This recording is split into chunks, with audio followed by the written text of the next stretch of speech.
Para sa mga nagtatanong kung paano nga ba natin nagustuhan itong upuan na to na inuupuan natin ngayon, dahil napaka-convenient na ito.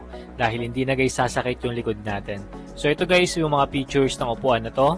Una, nare-recline guys or na-adjust natin guys yung pinaka-headrest nito, taas, baba, forward, and backward. So pwede natin guys i-adjust depende sa height natin. And pangalawa, pwede natin guys i-adjust yung armrest nito na kung saan pwede natin siya guys paikot-ikutin, pwede natin guys taas baba, forward and backward. So pwede rin natin siya guys itaas baba dito and depende pa rin talaga sa height natin. Kumbaga, halos lahat ng features na itong upuan na to ay na-adjust. And dito, syempre, na-adjust din yung taas-baba ng upuan. Depende sa height nyo or depende sa preference nyo kung anong height yung gusto nyo. And dito, pwede pa natin guys ipatong yung paa natin para mas convenient tayo or kung gusto natin yung relaxing lang ay pwede natin guys gamitin to. And itong upuan rin pala to guys ay pwede natin i-adjust yung pinakaupuan niya papunta sa harap para mas convenient sa atin and hindi sumakit masyado yung likod natin at maiwasan natin guys yung pananakit ng likod lalo na pag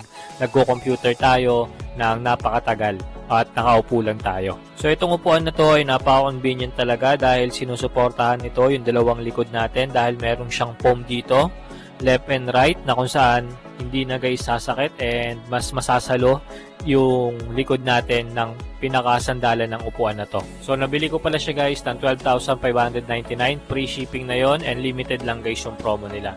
So para sa mga gustong umorder na dyan sa comment section, bisitahin nyo na lang guys yung link. So meron din pala silang tinatawag na long-term warranty for 2 years of multi-ship parts and labor warranty, free shipping yan plus returns guys.